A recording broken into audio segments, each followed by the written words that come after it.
Mais uma vez, vamos clamar ao Senhor. Pai,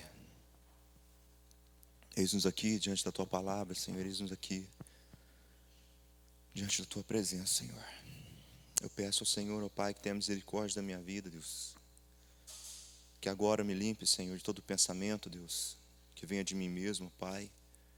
E coloque sobre mim, ó Deus, as Tuas palavras, ó Pai, aquilo que vem do Senhor. Tudo, Deus, que foi preparado, Senhor, se não for da Tua vontade, Deus, muda, Senhor, faça conforme a Tua vontade, Deus. Que seja, Senhor, o Teu nome glorificado aqui, que seja o Senhor o centro de todas as coisas, ó Pai. Sobre cada coração aqui, ó Deus, toma o Teu lugar, Senhor. Sobre cada coração aqui, ó Deus, enche, ó Deus, da Tua presença, ó Pai. Abra os nossos olhos, ó Deus, para que possamos contemplar a Tua glória, Deus, e os nossos ouvidos, ó Deus, para escutar a Tua voz, quando o Senhor nos chamar, ó Deus, e falar conosco nessa noite, ó Pai.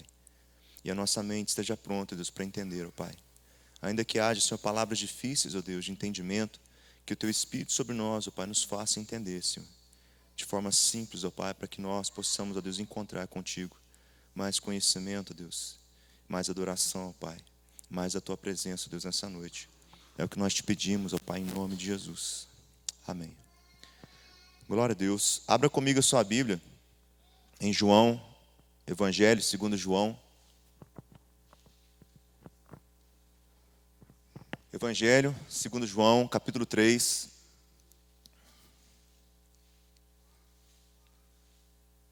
O versículo mais usado, mais conhecido, mais declarado,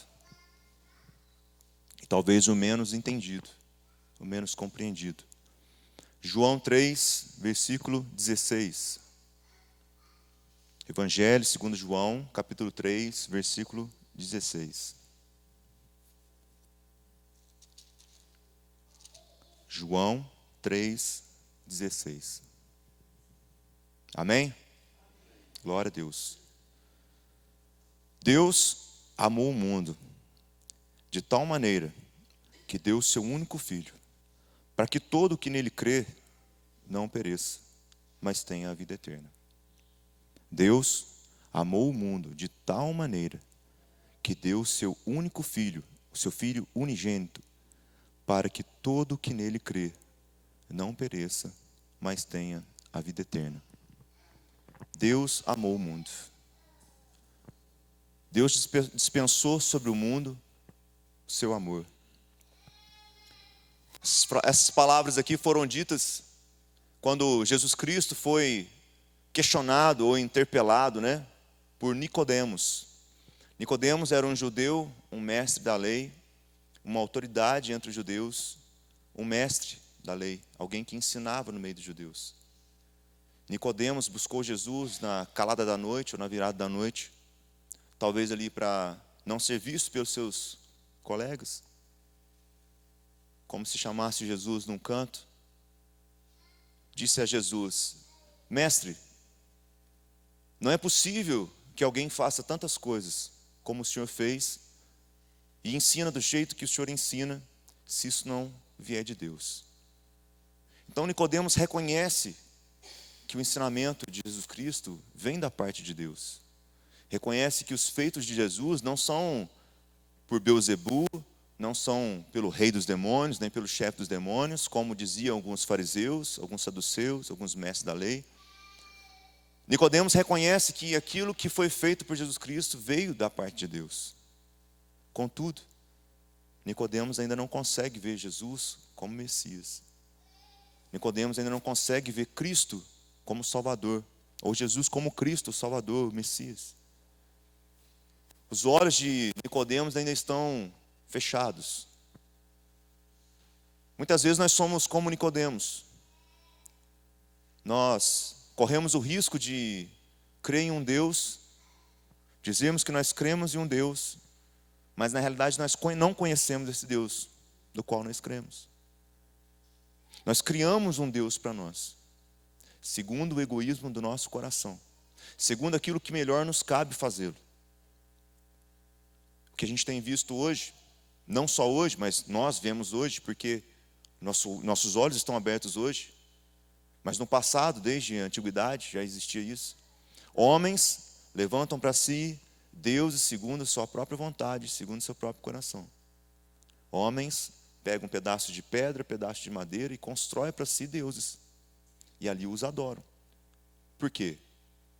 Porque esse Deus é segundo a vontade dele, segundo o coração dele. O diabo, né, Satanás, aproveitando-se do desejo do homem de ter um Deus, se manifesta por meio dessas coisas. Se manifesta por meio dessas pedras, se manifesta por meio desses bonecos, do meio dessas estátuas, madeiras, seja do que for feito, seja de que forma que tenha, seja a natureza, seja qualquer outra coisa. Satanás se manifesta por meio disso. Pois é o desejo do homem que aquilo se manifeste, mas aquilo não é Deus. Nicodemos esperava um Messias. Nicodemos ensinava no meio do povo judeu. Nicodemos tinha conhecimento da Bíblia.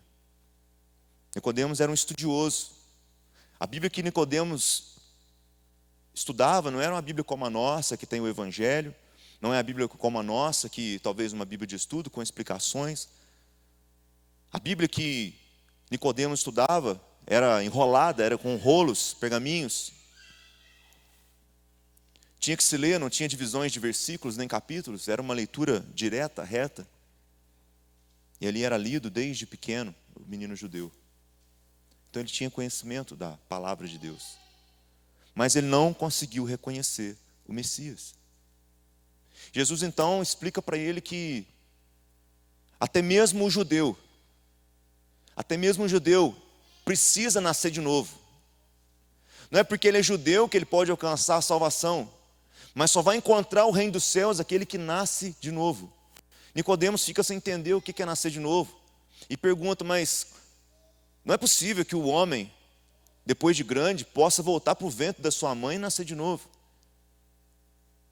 E Jesus diz, não é assim, Nicodemos. É preciso nascer do Espírito. Não é um nascimento natural, porque o homem natural pensa das coisas naturais, mas o que nasce do Espírito, ele pensa das coisas que são do Espírito.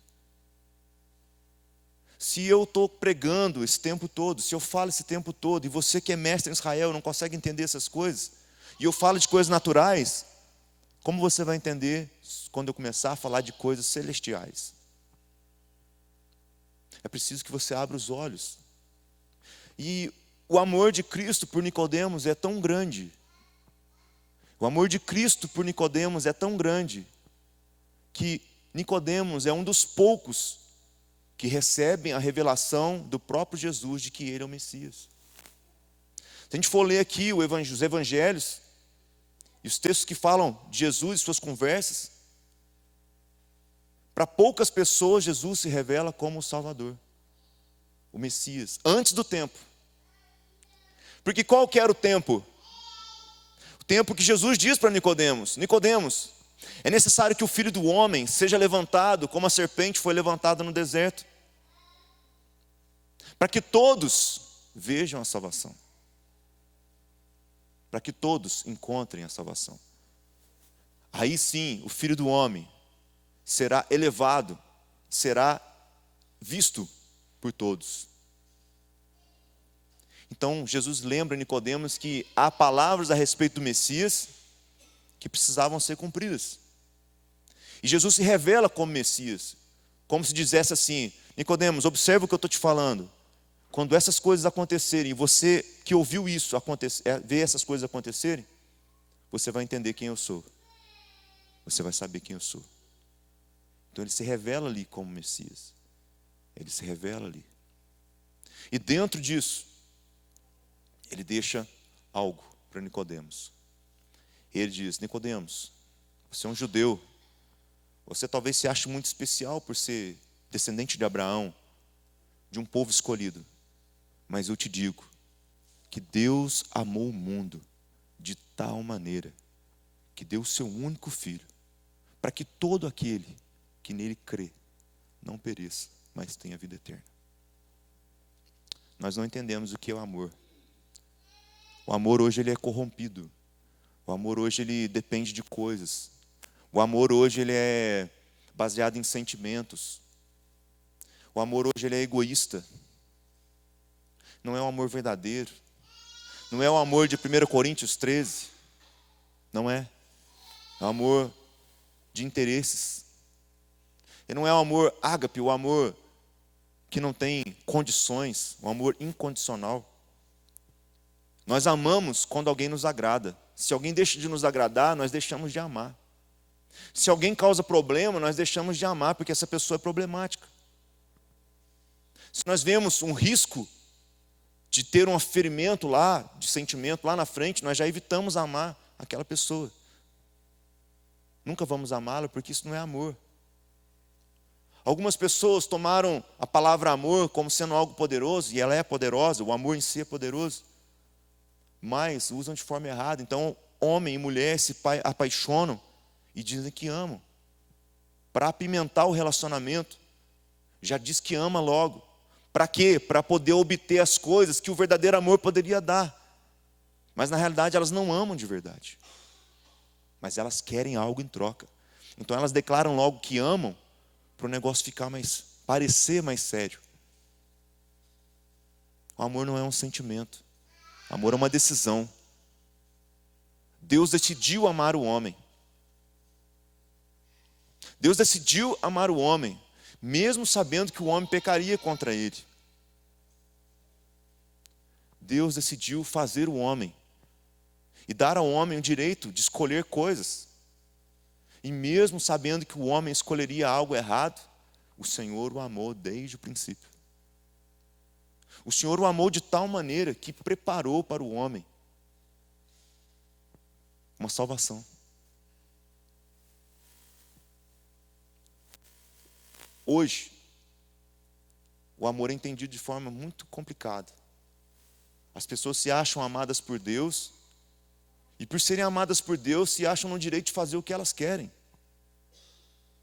Elas não são amadas por Deus, porque Deus ama aqueles que o amam.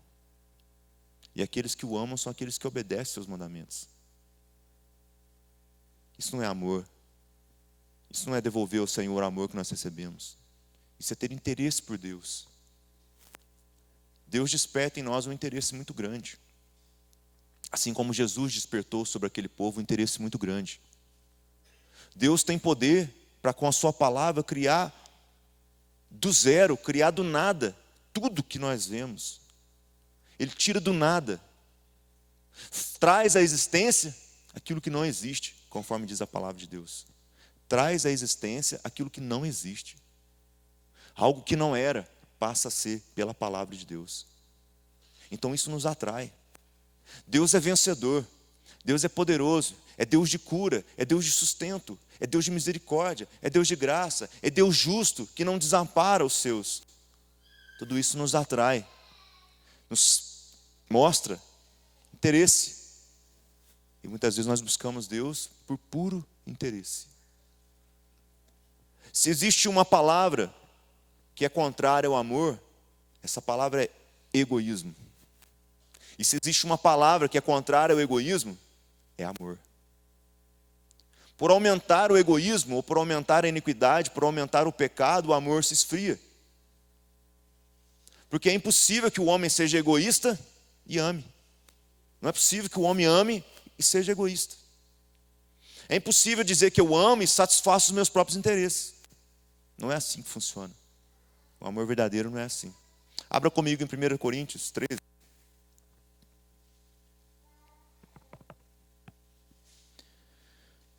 Primeira carta aos Coríntios, capítulo 13, a partir do versículo 4. Paulo começa, no capítulo 13, explicando o que não é amor.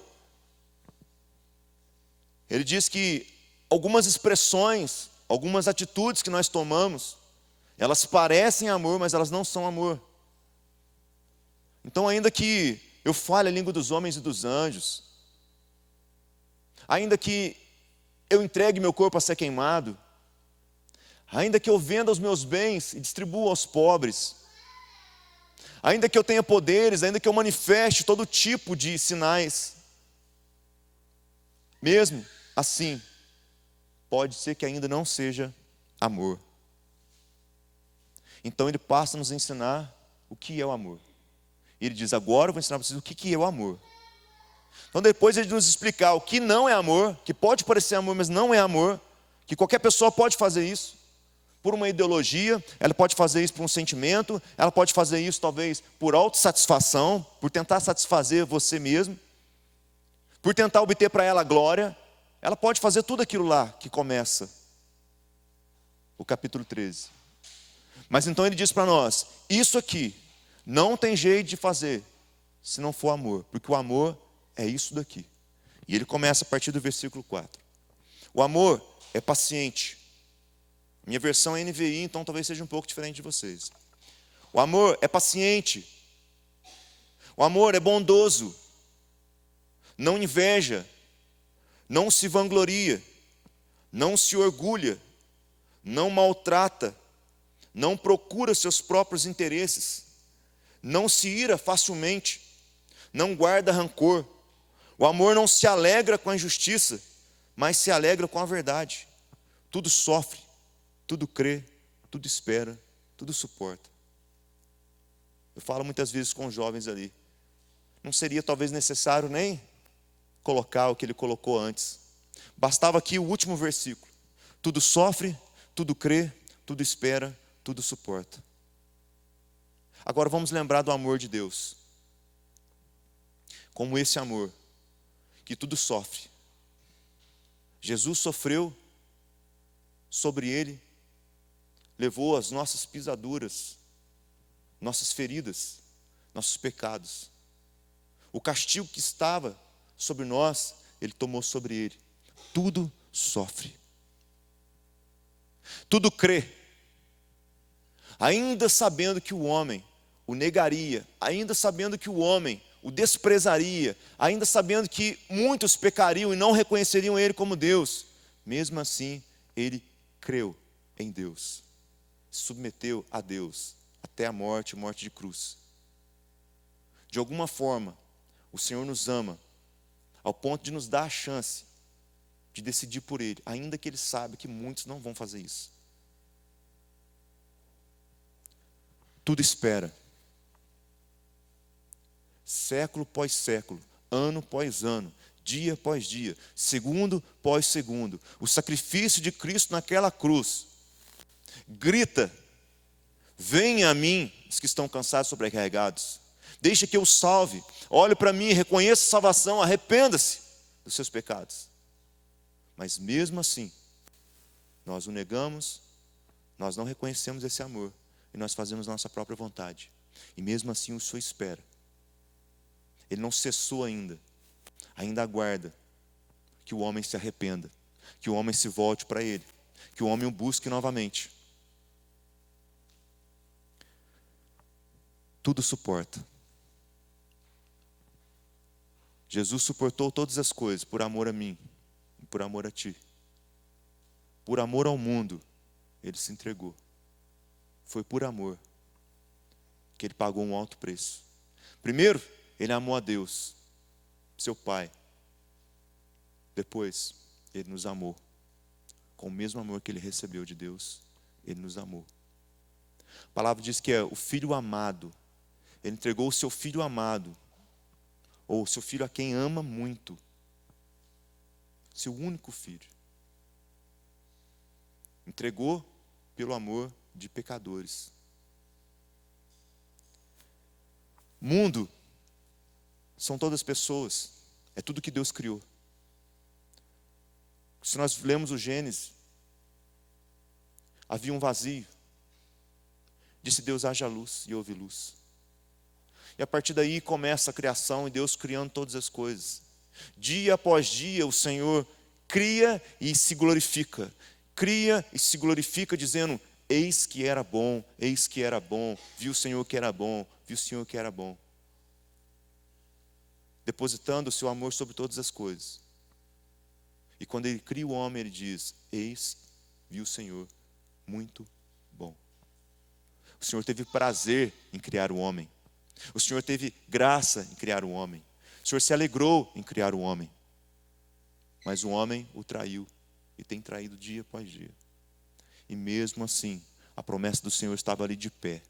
Desde o Éden foi prometido que viria aquele que pisaria a cabeça da serpente. Seria ferido sim, mas esmagaria a cabeça da serpente. Aquele que tem o poder sobre a morte, aquele que tem poder sobre o inferno, aquele que tem poder sobre todas as coisas.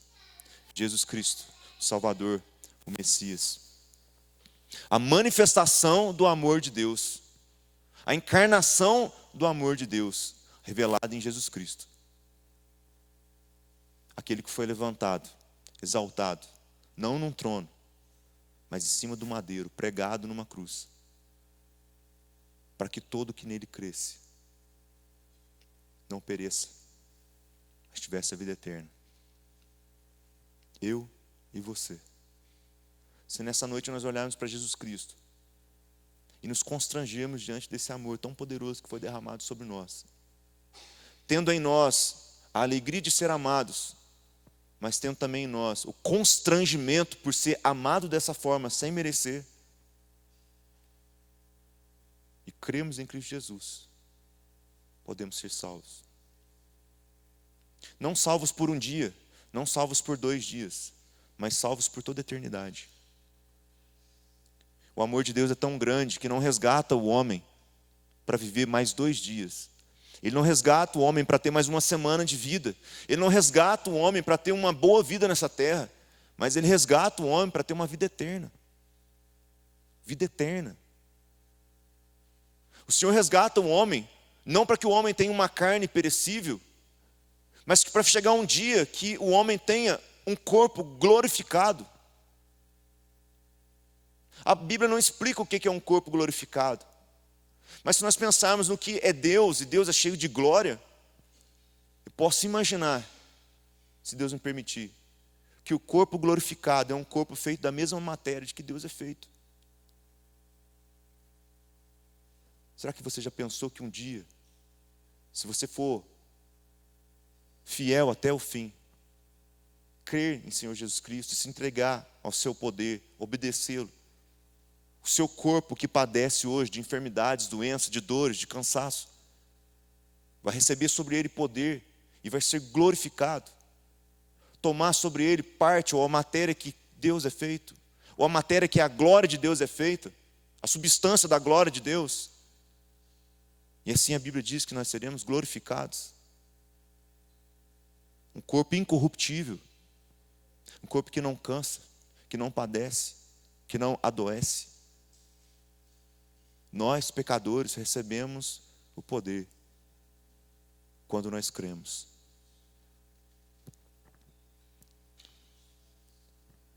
Pecado,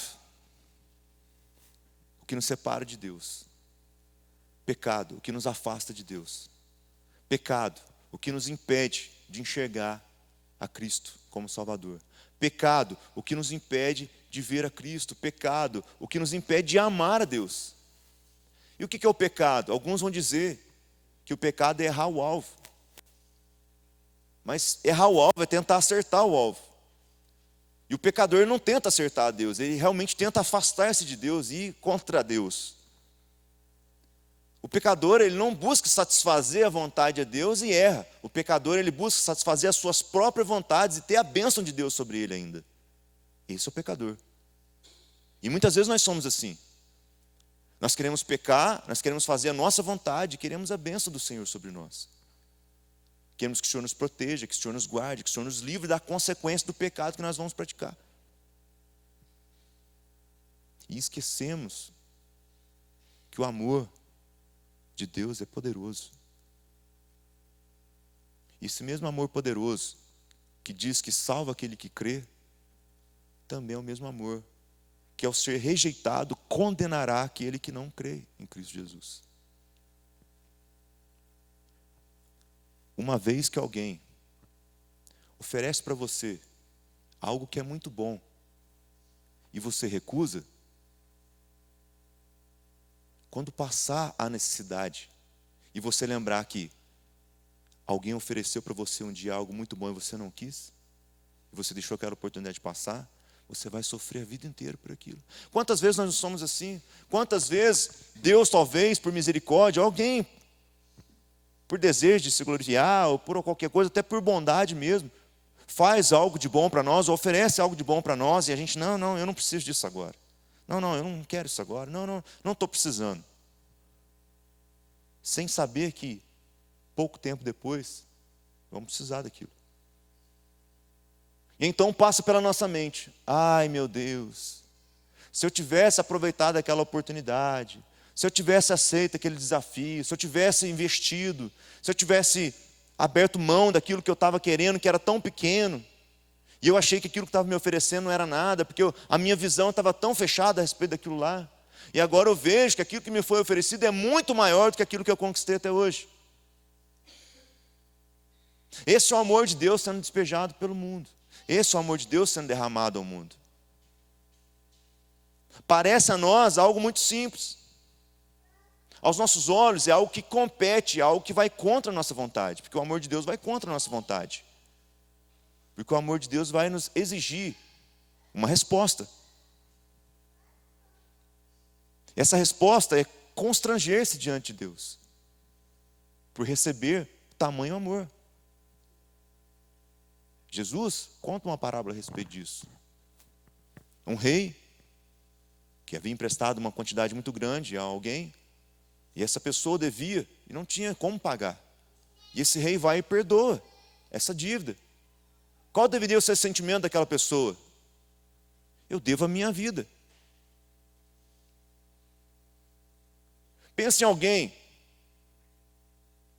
pega uma metralhadora, um revólver, uma faca, e vem na sua direção para tirar a sua vida.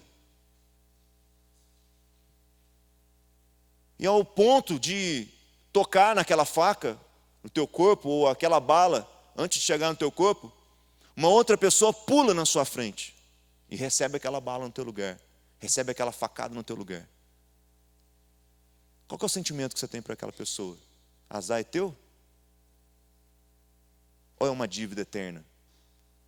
Pois era para eu ter morrido, mas ele morreu no meu lugar. Então, assim foi Jesus Cristo. Era para eu ter morrido, mas ele morreu no meu lugar. Não dá para viver do mesmo jeito. Não dá para falar assim, azar é dele. Não dá. É necessário constranger-se diante dele. É necessário dizer assim, Senhor, eu não mereço tamanho amor. Viver a minha vida para a tua vontade não é nada diante daquilo que o Senhor fez por mim. Pois era para eu sofrer eternamente no inferno. Era para minha alma ser queimada dia após dia, ou pela eternidade, se há segundo, se há tempo, no inferno. Mas não. O Senhor me salvou. O Senhor morreu no meu lugar. A cruz que estava preparada para mim, o Senhor foi pregado nela. Abra comigo lá em 2 Coríntios 5,14. 2 aos Coríntios, capítulo 5, versículo 14.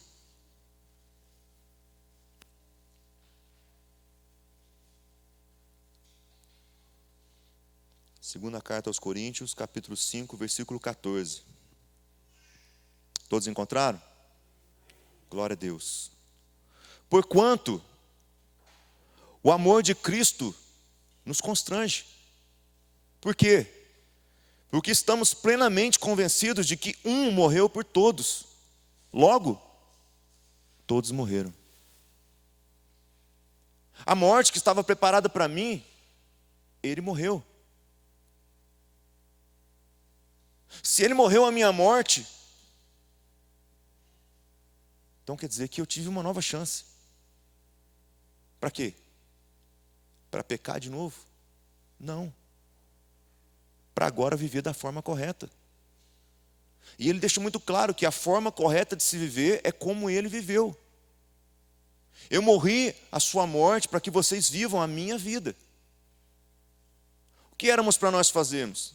Toda vez que nós estivéssemos convencidos de que Cristo morreu por nós, eram para a partir daquele momento, então, passarmos a viver como Cristo viveu. Buscando não pecar, buscando não fazer a nossa própria vontade. O que Jesus fala a respeito daquilo que é a vontade dele? Ou daquilo que é o alimento dele? sentado ali, à beira daquele poço, junto com aquela mulher samaritana. Depois de ter falado, se revelado a ela que ele era o Messias, ela então sai correndo para declarar, para dar testemunho a respeito de Cristo, para chamar aqueles ali, para que ouvissem também de seus ensinamentos. Então seus discípulos perguntam se ele queria comer, ele fala assim, não, eu não quero comer. E seus discípulos perguntam, será que alguém trouxe pão para ele? Será que alguém trouxe alguma coisa para ele comer? Então eles sabem daquilo que há no coração dos discípulos e falam assim, o meu alimento, ou o meu pão, ou a minha comida, é fazer a vontade do meu Pai. Esse deveria ser a nossa declaração. Qual que é a tua vontade? O que te sustenta? O que te traz alegria? A minha alegria é fazer a vontade do meu Pai. A minha alegria é fazer a vontade de Jesus Cristo. O meu sustento, aquilo que me dá força, é fazer a vontade de Jesus. O que me alegra? Viver como Cristo viveu. O que me alegra? Sofrer pelo nome de Cristo Jesus. É isso que me dá força, é isso que me dá vida. Por quê? Porque o amor de Deus nos constrange. Mas por que nos constrange? Pelo fato de Cristo ter morrido por nós. Um morreu por todos, logo, todos morreram. Se precisou que um morresse por todos, então quer dizer que todos morreram. É como aqueles filmes de super-herói, que no final o herói morre para salvar a terra.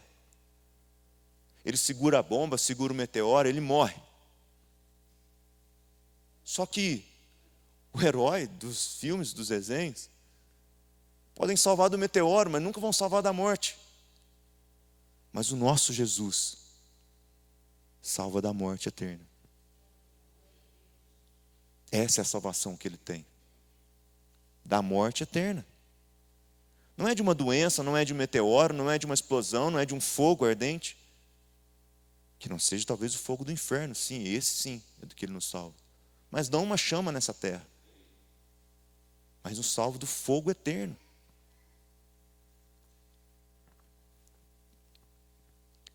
1 Pedro 2,10.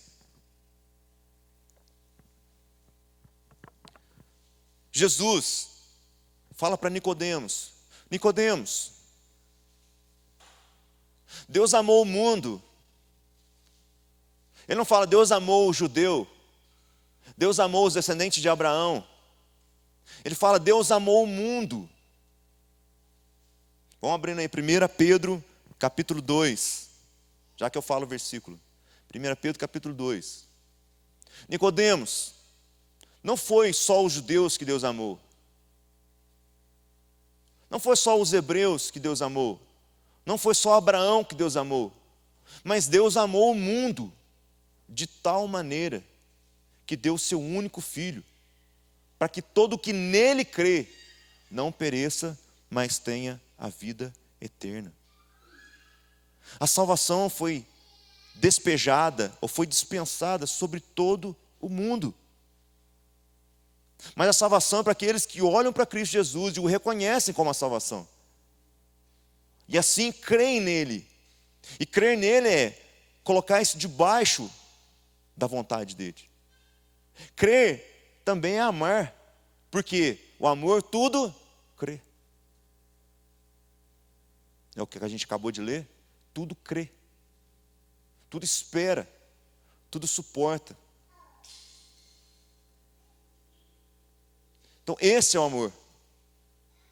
Essa é a decisão que nós devemos ter por Cristo Jesus. Eu reconheço Jesus, que Ele é o Salvador. Tá, mas e daí?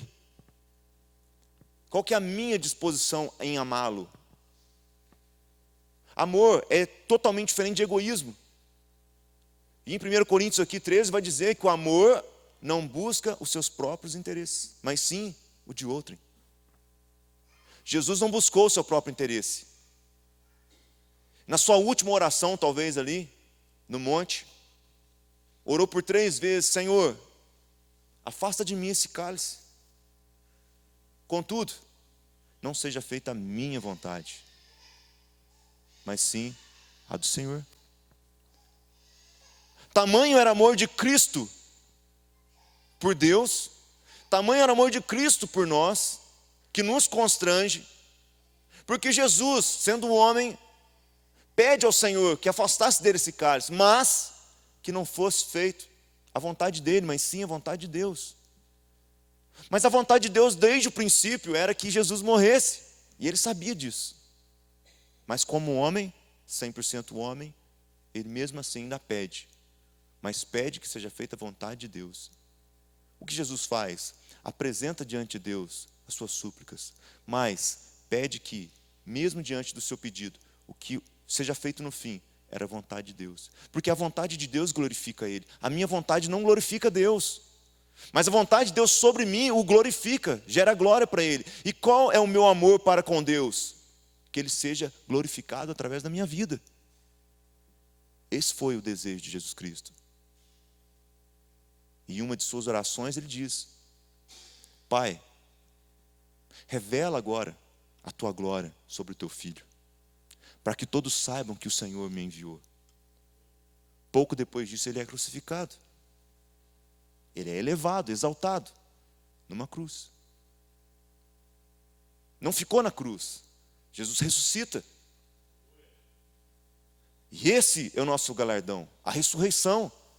Não uma morte sossegada, mas não ser aprisionado pela morte, mas ser liberto da morte e do inferno. É isso que Cristo tem para nós. Isso deveria ser a alegria do nosso coração. O que Pedro vai dizer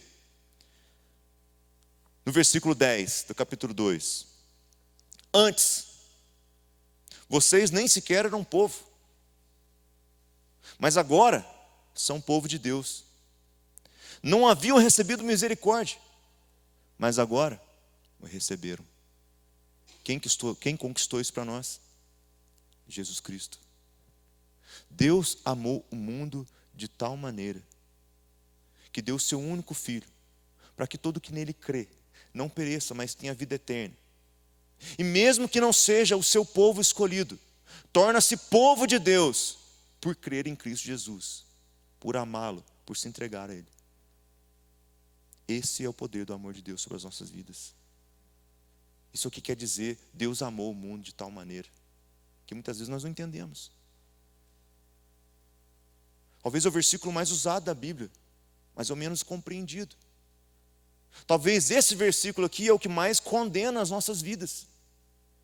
Talvez não seja um versículo que diz que mentir é pecado. Talvez não seja um versículo que diz que roubar é pecado, não matarás. Mas esse versículo é o que mais os condena. Porque ele diz que Deus amou tanto o mundo que deu o seu próprio Filho para morrer por nós. Logo, se eu não reconheço o amor de Deus e não o obedeço, eu sou condenado pelo amor de Deus. Eu não me constranjo diante desse amor. Esse amor não vale nada para mim. Eu prefiro fazer minha própria vontade. E recusar o amor de Deus é tomar sobre si condenação. Pois um amor tão grande quanto esse não pode ser dado por ninguém. O Espírito Santo foi dado por Jesus. E Jesus disse assim: o mundo não pode recebê-lo. O mundo não pode recebê-lo. Darei sobre vocês o Espírito Santo. O mundo não pode recebê-lo. Quem que pode recebê-lo? Aqueles que creem, aqueles que me amam, aqueles que fazem minha vontade. Esses sim podem recebê-lo, mas o mundo não pode recebê-lo. Mas fala que Deus amou o mundo. Sim, Deus amou o mundo. A salvação é para todos, mas os benefícios são para aqueles que creem. O alcance é para os que creem. Toca o mundo todo. Mas será que o mundo quer a salvação de Cristo? Hoje eu conversava com um colega de trabalho. Eu falava com ele. Não são palavras minhas, mas eu ouvi e aprendi. O homem nega Deus. Ele não aceita Deus. Por quê? Porque existir Deus requer cobrança, responsabilidade. Se alguém te criou, Ele criou por um propósito. Então, se tem um Criador, eu pertenço ao Criador. Se eu pertenço ao Criador, então eu devo responsabilidade para aquele que me criou. Logo, a minha vida não pode ser mais vivida de qualquer jeito, porque existe um Criador. Então eu digo assim: não existe Criador. Aí o que eu faço? Perco o sentido da minha vida. Aí o que eu faço? Vou para o espaço. Vou procurar a vida em Marte. Vou procurar a vida na Lua. Vou procurar as galáxias. Vou procurar o vazio. Por que eu vou procurar o vazio em busca de resposta? Porque eu estou vazio. Há tanto espaço dentro de mim que eu preciso do espaço para me preencher. Mas eu esqueço que esse espaço pertence àquele que me criou. E Ele só pode me preencher através do seu Filho, através de Jesus Cristo. Somente através dele. E eu preciso olhar para esse amor e constranger-me diante desse amor.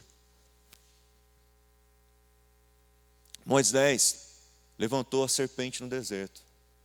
Havia um castigo sobre o povo, porque o povo havia pecado contra Deus. Então Deus disse: faça uma serpente de bronze, coloque em cima de um mastro e levante ela. Todo aquele que olhar para a serpente vai ser curado, mas aquele que recusar vai morrer do veneno das serpentes. Da mesma forma, Cristo diz que era necessário que o Filho do Homem fosse entregue, morto e elevado, levantado, para que todo aquele que visse, olhasse para Ele, reconhecesse que aquela é a salvação. Muitos creram na crucificação, alguns creram antes, porque conseguiram enxergar. Até mesmo o ladrão na cruz, quando olhou para Cristo, pendurado no madeiro, o reconheceu como Messias. E nós que muitas vezes somos bonzinhos, não reconhecemos Cristo. Dizemos que o conhecemos, dizemos que o reconhecemos, mas não nos comportamos, não tomamos atitude de quem o ama, ou de quem recebe esse amor, de quem é amado por Ele. Qual que é a nossa decisão diante de um amor tão grande? Nos resta o quê? Constranger. Nos resta o quê? Ter vergonha. Temer a Deus e ter vergonha por ser tão pecador e ter um Deus com amor tão grande. E temer também esse amor. Porque se eu não respondo a esse amor, eu vou responder depois. Então Jesus disse o seguinte para Nicodemos: a luz veio ao mundo, mas os homens preferiram mais as trevas do que a luz. O que eu tenho escolhido? Cristo ou as trevas do meu coração? Eu tenho preferido ocultar as coisas de Cristo e fazer minha própria vontade? Ou eu tenho feito como aquele que coloca suas obras diante da luz para que as coisas sejam vistas às claras? Nada fique em oculto. Quais são as decisões? Diante de um amor tão puro, tão poderoso, tão justo, tão perfeito, tão santo, tão misericordioso, tão gracioso, qual que é a minha resposta? Será que eu tenho absorvido para mim o amor de Deus e falado assim: agora eu posso fazer o que eu quiser, porque Deus me ama mesmo, então eu posso fazer o que eu quiser? E está recebendo no meu corpo condenação maior do que aquela que eu já tinha recebido antes? De transformar o amor de Deus em nada? O amor de Deus é poderoso para resgatar o homem do inferno. Mas há uma resposta que eu preciso dar a esse amor. E a resposta, Jesus diz que é: aquele que ouve os meus mandamentos e os guarda, esse é o que me ama. Aquele que recebe os meus mandamentos e os pratica, esse é o que me ama. Aquele que ouve as minhas palavras e vive segundo elas, esse é o que me ama. E aquele que me ama será amado do meu Pai. E eu o amarei e me manifestarei a Ele. Jesus já se manifestou sobre você? Você já viu a glória do Senhor? Será que eu já vi a glória do Senhor Jesus? Será que eu já tive Cristo manifesto para mim? Será que eu amo realmente Jesus Cristo? Porque eu sei que Deus me amou. E sei que Deus me ama. E eu sei que Deus te ama. E ama esse povo, e ama essa igreja. Ele amou tanto esse povo que deu o seu único filho. Para quê? Para que nós pudéssemos crer nele e não morrer, mas sermos salvos. Mas qual é a nossa resposta? Como nós amaremos o Senhor? Como nós amamos as coisas do mundo? como nos apaixonamos pelas coisas do mundo. Hoje eu estou apaixonado, amanhã eu perdi a paixão por aquilo. Agora eu já tenho o que eu quero, eu não preciso mais nada. Agora eu tenho a minha cura, agora eu posso ir embora. Sabe o que a gente vai fazer como os 10 leprosos fizeram ali? Os 9, né? Que não voltaram. Tiveram a sua cura e foram embora. Ou vamos fazer como aquele que voltou para agradecer a Deus? Será que nós vamos fazer como o gadareno, que queria seguir o Senhor Jesus? Ou nós vamos fazer como os porcos que se lançaram no abismo? Ou como aquele povo que disse: Jesus, vai embora que nós não queremos o Senhor aqui não. Isso traz transtorno demais para a nossa vida. Ou vamos ser como aquele gadareno, depois de liberto: Senhor, deixe-me segui-lo. Não, vai pregar, vai testemunhar. Qual a decisão que nós temos tomado diante de um amor tão grande como esse? Que nessa noite, ou a partir desse dia, a partir desse momento, que nós possamos nos entregar a esse amor, como Cristo se entregou por amor a nós. Nós possamos nos entregar também a Ele, de todo o nosso coração, com todas as nossas forças, de toda a nossa alma, com tudo que nós temos. Se há dificuldade no nosso coração, que o Senhor nos ajude, em nome de Jesus.